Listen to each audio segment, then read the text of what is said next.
So today I have the pleasure to have Edi Schmid with us. Edi has an amazing experience in the insurance world. I understand that you've worked in the industry for over 20 years. Is that correct? Thank you, Philip, for the nice welcome. It's a pleasure to be here with you today. It's actually more than 30 years. Okay. A compliment that I don't look that old yet, but my experience in insurance is more than 30 years.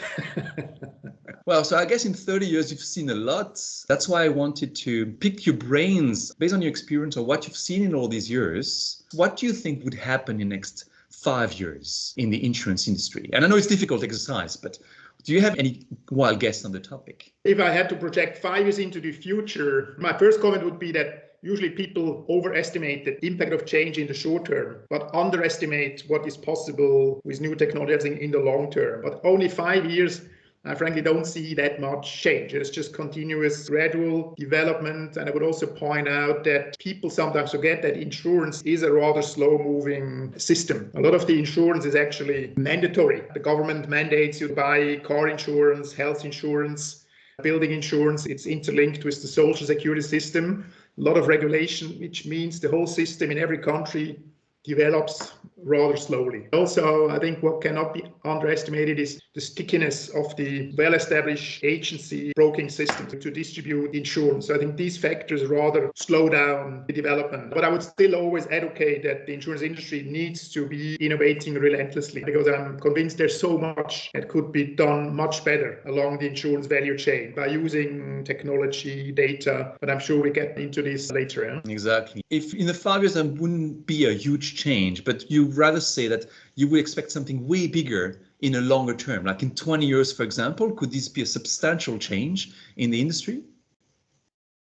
Yeah, if I project 20 years, I would see a lot of change. Maybe still a few features from today will remain also in 20 years. But over that period, I think we will see quite some dramatic changes. But what I would first point out that I think the insurance industry has a lot of need to improve. It has been successful, but if you think across the value chain, it needs to be much more efficient. Products should be more affordable to people. There's huge protection gaps. Many people don't even buy insurance. So there's actually huge growth prospects that insurance can do much better. And it's an attractive proposition. You help people to deal with adversity. I think insurance should be at the forefront of sustainability of all these issues. That's why it should become a much more attractive proposition, enabled by more and better technology and data. But I would still see quite a few of the currently successful players. I would still see most of them around also in 15, 20 years. But I also see there's room for new ventures to gain part of the market or to work together with established players. I think there will be quite a mix. Overall, I think there's a huge potential to do insurance much better consumer proposition, much more affordable, enabled by technology, but still paying attention to the human touch, because in the end, you support people in adverse situations. So the people side, I think, will always remain important. You just mentioned there is a big difference, protection gap. Are there some special markets? Could you split the world in two parts, for example, or is there a way to identify different elements there? Yeah, I mean, generally there's big protection gaps almost everywhere. Obviously, the gaps are bigger in emerging markets. If you go in some Asian markets, some African markets, there's a very low penetration. Very few people even consider buying or can afford to buy insurance. But even in very established markets, like in Europe, you have big gaps. Even in the US, when you think about mortality protection, there's a lot of families, if the breadwinner would die, there wouldn't be any money for remaining families. So these gaps are huge. They're quantified, is more than $1 billion easily. If you just think about health insurance or mortality insurance or property catastrophe insurance, cover for flood and other things is huge. So it also means the insurance industry could be much bigger by finding ways to cover these gaps. I always say, if you're in insurance, who is your biggest competitor? It's actually the people not buying insurance. That's the biggest competition. Yeah? So we really need to do much better to increase the trust in the product. I think that's a key element to make it much easier to buy insurance, but also to make it more affordable by also taking out quite a few of the inefficiencies along the value chain. It's quite fascinating because what you say, increasing trust, I like it very much. And also basically the main competitor are the people who are not buying insurance. Well, that's incredible. That means this industry has a huge potential over the next years to come. Yeah, clearly I see huge growth opportunities. I mean, the amount of risk in the world, in all the markets, is increasing. Yes, obviously with technology you can also mitigate some risks. If you think about the car industry, with more advanced driving systems, the frequency of car accidents will likely go down. But on the other hand, there will be new risks on the liability side, as climate change introducing more weather volatility. So I think in terms of just growth outlook, insurance is the place to be. Historically, it has clearly grown above the GDP. I think also a long time into the future, it will grow above GDP. If you add on top that you can make the proposition much better than it is today, I think it should be quite an attractive industry to be in. That's actually one of my hopes, that we can make it more attractive on the one hand for consumers, but also for talent, because it's a good product, it's a proposition to help people who are in a adverse situation, to make them resilient. It should be at the forefront of sustainability. I think all these things are quite close to insurance. So I really hope it will become a much better proposition for consumers, but also for talents, because that in the end will make the difference to be successful, to have the best talents. Well-trained talents, I of course mentioned to you. And that's very interesting, because when I speak around to the new generation, to the talents that you mentioned, I say, hey, what do you think about the insurance industry? It's rare that I get an input where they say, oh, wow, that's awesome. That's really where I want to work. Unless they've studied actuarial sciences, of course. But normally they are quite reluctant even to work in that industry. But it sounds from you that it really would be a very good choice. Of course, I agree. Also, my personal experience, I rather stumbled by accident into the insurance world as a scientist in physics and as a physics teacher. But once I was in insurance, it started to become clear that this is an attractive proposition to help people in adverse situation, to deal with all these different risks, with catastrophes, with mortality. And data has always been a key element to understand which factors drive the risks. And that's even accelerating at a faster pace into the future. A great proposition to the consumer, plus a very attractive, intellectually challenging field. I think these are factors that should make insurance an attractive place to work. But still, on the consumer as well as on the talent side, insurance has not the best reputation. There's still a bit this lack of trust. There's this whatever agents trying to sell covers you don't need, and if there's a claim, the insurance company will make it difficult for you to get the money. So I think around this trust, this is critical for being successful. Yes, and then of course support it with easier access, maybe more digital ways. You can sell it also online. But as I said earlier, I think the people side will always be there. As soon as it gets complicated, a bit more sophisticated coverages, and of course you're talking about life-changing events for some people. If you think about your mortality, health issues, your house wiped away by catastrophes, I mean, these are not easy things. That's why it's also not so straightforward. Nobody goes on the internet and just looks for insurance. So often talking to an expert in the field helps to come up with the right solution. But clearly more digitally enabled is important also to bring the efficiency into the system. Now you're speaking about the more digital aspect, the efficiency. There are some companies coming into the space, like the famous insurtechs versus the established insurance companies. How do you see this operating together? What I always like is combining the old established things with new things and make what is already there much better. Often there's a bit of competition. Established players try to defend the way they do things, and others try to conquer the market. I think dexterity is the term, to really best combine old ways with new ways. And insurtechs, I think, are just catalysts. Certain things are faster possible if they're done by a new startup company. In a well-established organization, there's some maybe cultural resistance to change quickly. There's a bit the issue of internal cannibalization.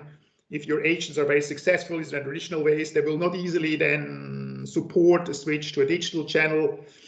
So these factors, I think, benefit a bit startups to do things quicker. But I think in the end, there will be various combinations. I think also well-established players can be very successful. And I've seen very old established companies having within the organization very successful startups within their own organization. But of course, you can also cooperate with a startup. There have been many insurance startups, and some were quite successful in certain niches, but they came to a saturation quickly.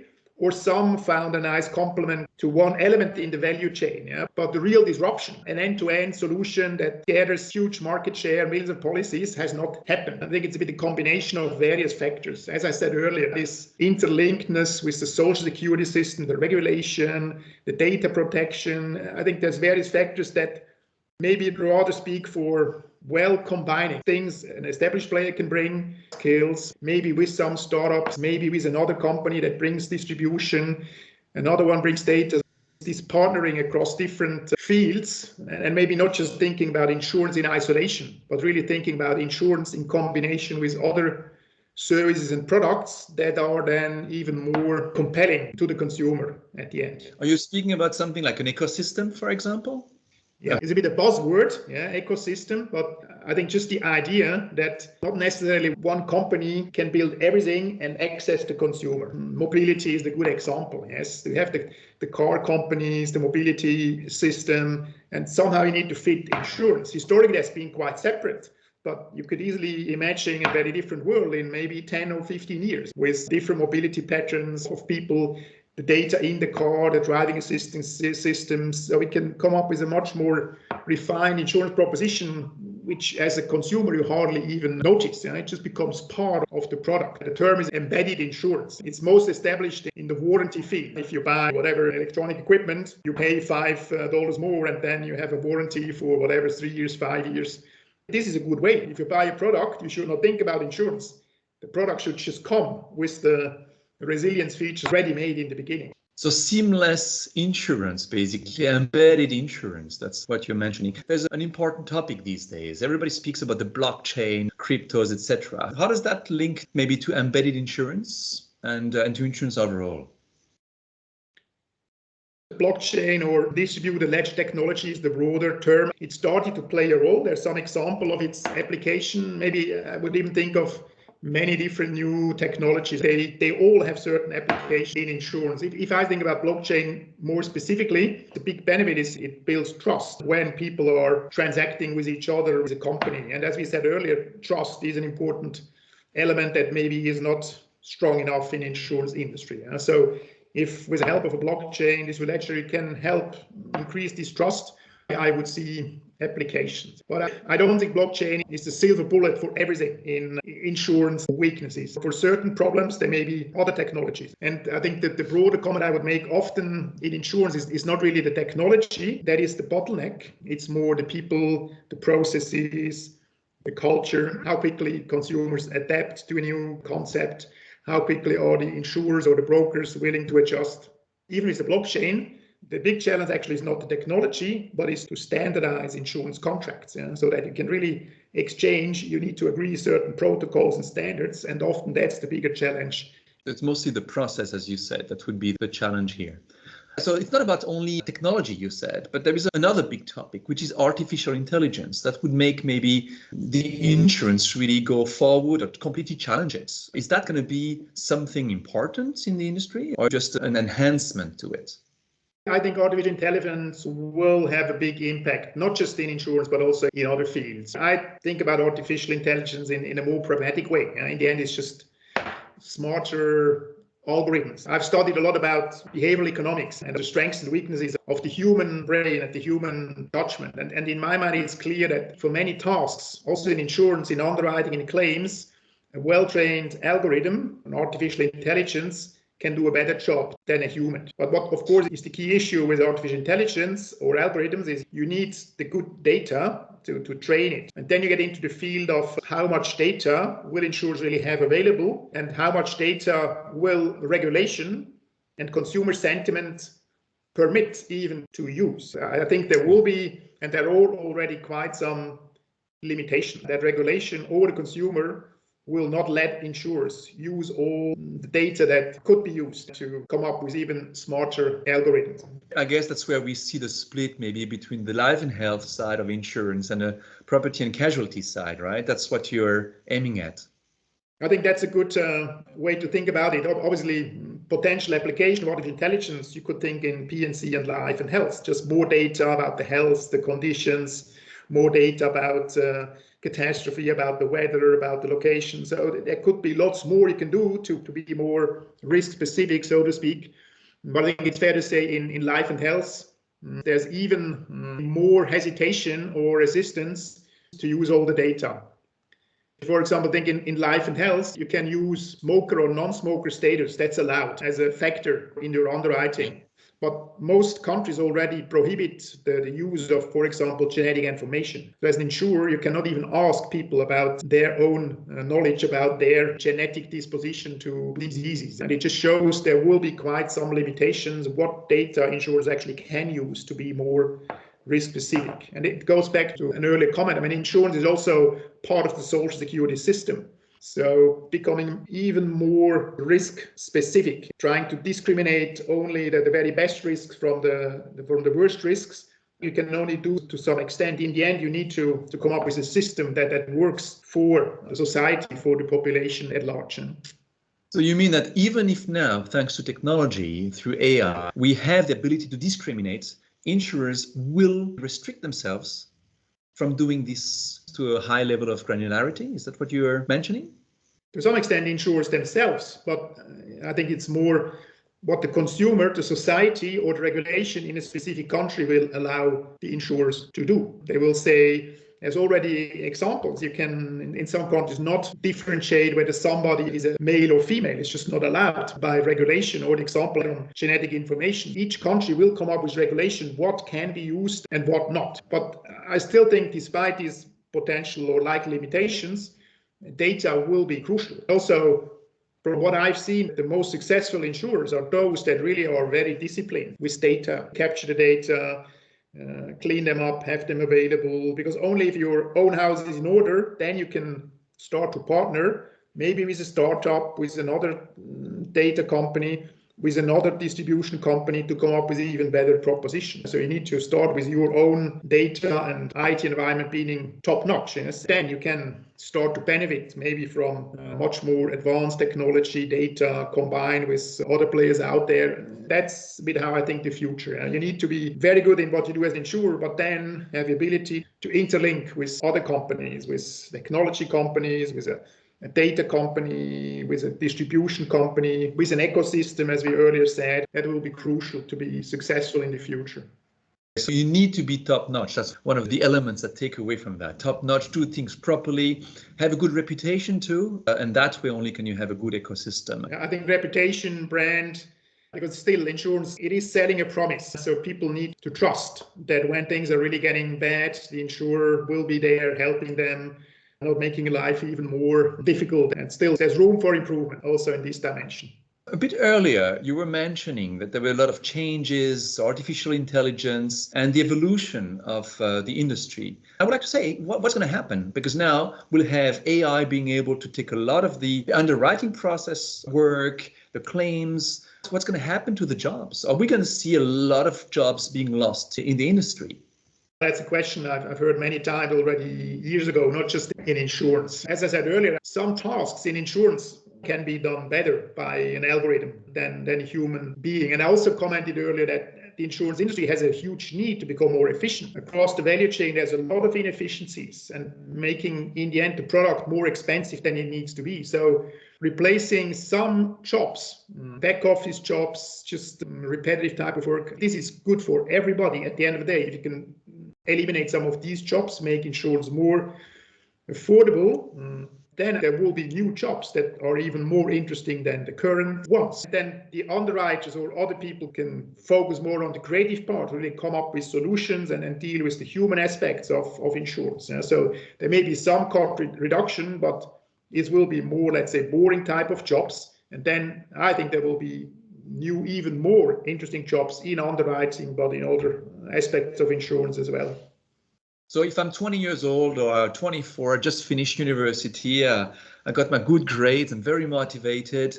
What kind of job should I look for in the insurance industry? If you're new entering the insurance industry, what is always good in the beginning is to get some exposure to different parts of the value chain. You should always look to have real consumer engagement. So what it really means to deal with a consumer, how to underwrite the concrete product, to deal with the claims. I think this is an important, very practical experience you need in this business. But insurance, again, as we discussed earlier, goes across many different disciplines. Then over time, gain some experience in some of them. That's what I felt attractive, to cover different parts of the value chain, not just in one area. So explore the whole value chain. Well, that means also, if I have to explore the whole value chain as a newcomer to the industry, I also need to be trained. Is there any future for training in the insurance industry, or is it going to be so process-oriented and I'll have just a little bit? I think there's huge need for training. The pace of change is increasing, so the need to stay abreast is just huge. So training at the start of a career, but then also ongoing training throughout your career is going to be crucial. There's also a talent gap that will emerge in the industry. A lot of baby boomers like myself getting close to retirement age and not as many new people entering the workforce. So I think there will be a huge need for training in the fundamentals, but also, of course, then to stay on top of the fundamentals, basics. You need to be on top in terms of data, technology. There's a lot of data protection, there's compliance issues, there's so many things. You need to do well to run a very good insurance proposition. That training will only become more important. You said a word, compliance. From what I've seen in many cases, a lot of companies try mostly to protect themselves. So sometimes the training, and correct me if you disagree, seems to be more like a liability issue for the company that wants to make sure that they will not be sued if an employee does anything, rather than really training the employee. Am I misunderstanding something? I would just say that there's a need for more offensive training and more defensive training. I also like the offensive one more, just to equip people with new skills so they can go out, develop business, develop new propositions, all of that. Yes, but it's clear, as we said earlier, insurance is a sensitive issue. There's this trust element, so you need to make sure that you run your business with a high ethical standard, you treat the consumer fairly, you comply with all the laws and regulation. And as this world of regulation and sanctions has become also quite complex, you just need a way to make sure that all your staff has an adequate level of training in these fields. That also means you need to force it, you need to control it. Also, you will not every day apply for a compliance training voluntarily. And so you need to have some mechanism to make sure the basics are covered. But in the end, the progressive one, to inspire people to learn new things, that's the more important one. Because if they really like what they do, if they want to give a good service to the consumer, they will also then make sure that what they do has a good compliance and is in line with a high ethical standard. We are nearing the end of our very interesting discussion. You have a large experience in underwriting. What about the future of underwriting? Will it be done by machines at some point? Is it possible? Referring to some of my earlier comments, there are clearly parts in underwriting, in claims, in other areas of insurance that can be done better by an algorithm. And also there's a need to make things more efficient. So I think some of these tasks, it's better for the industry if these are going to be replaced by automation, by algorithms. But I would see this as a positive, because then underwriters and other experts in the insurance field, they can deploy their talent, their innovative skills, their solution skills, their consumer orientation to more attractive types of tasks than just doing repetitive, boring type of work. This is in the end a positive, yes.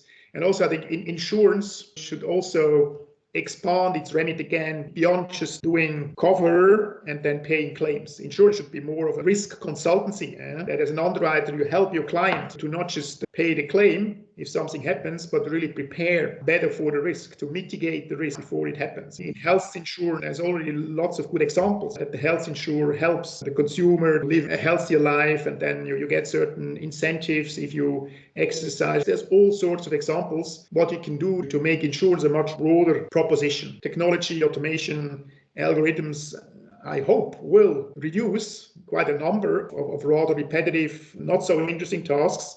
And then the talent can focus on these much more attractive solutions, client-oriented types of tasks. Plus, you should not forget, again, insurance is selling a promise. So the emotional aspect to sell it, but also to deal with people who have an adverse situation.